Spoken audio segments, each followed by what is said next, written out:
He's supporting Elon Musk. Who do you think builds the cars, brother? This guy. Well, first of all, we should say this. He's a hero. Does it look bad at a time when Americans are struggling? Right. To have the president hawking cars for the richest guy in the world? Let's hop into a CNN panel debate as they discuss Elon Musk, Trump, Doge, MAGA, and all of the chaos. So be sure to hit that like button, helps our video a bunch, helps our channel out a bunch, and as always, we'll be back with the additional context. Teslas, they're cool cars, but the president is clearly trying to do his friend, political donor, actually government employee, a pretty big favor here for his private business. It's hardly the first time we've had cars on the South Lawn. Man, here's a video of Joe Biden driving a Jeep Rubicon around the South Lawn. I mean, it's pretty common. And President Trump did it before in his first term as well. It's pretty common for the President of the United States to boost American industries, American-made products, and companies that are, employing Americans. It's extremely common. He obviously has a close relationship with Elon, who, by the way, is, I think, unfairly under attack, and this company is unfairly under attack. No, and I hate that they let him get away with this. Elon Musk is a government employee, like a high-ranking government employee, advisor to Trump, head of Doge, depending on who's asking. But more importantly, he's someone who donated $300 million to get Trump elected. This has never been done before like this. It speaks to a clear quid pro quo, an ethics violation. Hey, I'm going to give you $3 million, and you're going to do me a favor anytime my business is going under. MAGA is just going to carry the water for anything Trump does. Also, in the last 6 weeks, to pretend like Elon's just getting all this hate and it's unnecessary, in the last, 6 weeks, 8 weeks, Elon Musk has thrown up a Nazi salute, did it twice actually, has never said that he didn't, has yet to actually say, no, it wasn't a Nazi salute, told the Nazi sympathizer party in Germany, you shouldn't have passed guilt, called Social Security a Ponzi scheme, and said we should cut our entitlement spending. Social Security, Medicare, Medicaid, these things. I think he deserves all the hate that he's getting and probably a little more. Scott was sitting right here at the table when we played the clip of Elon Musk saying that there's $500, $600, or $700 million in fraud in Social Security. There's a government report to that effect. No. The previous administration he said annually, generated. that report said it was $150-something million each year. That's not $600 million. He said because of the simple fact that, yes, I'm trying to make sure that Scott understands what I'm saying. Elon Musk cannot execute any of these findings. He's finding them, he's showing them to you. You like it, you don't like it. There's nothing wrong with that. I ask you guys a question. Does it look bad at a time when Americans are struggling? Right.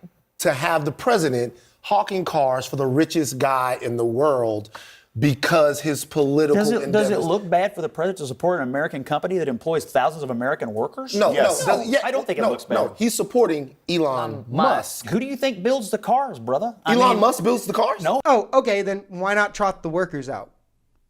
Why not trot a small business out? No, it's clearly Elon has been getting hate that's hurting his little feelings. So Trump said that, I'll march you out with a Tesla and we'll get you some good promo. But there's a great point made here. Trump has done nothing to address grocery prices. There's been no talk of raising wages for the workers he cares so much about. There's no infrastructure bill even being discussed. It's not even in the realm to create jobs.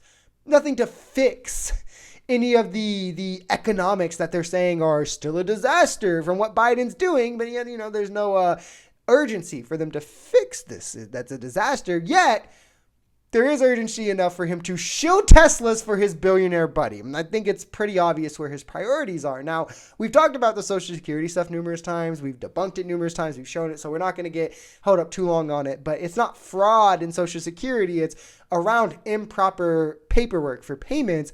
But the reports that Scott is citing, and I've shown multiple times, have reiterated that there's not fraudulent recipients, like dead people aren't receiving money. It's just, hey, like a date might have been wrong, a name might have been spelled wrong, whatever, but the right people are getting the money in all of the instances. In the instances of actual improper payments, it's less than 1%. Elon put himself under, he's like an ant under a microscope. He's doing something that's been so needed for so long. He's just simply saying, look at what I found here. Look at what I found here. Look at the waste. Look at the fraud. Look at and you can't execute. I think the thing about that clip, you don't have to do anything about it, but he's pointing it out. This guy. Well, first of all, we should say this. He's a hero.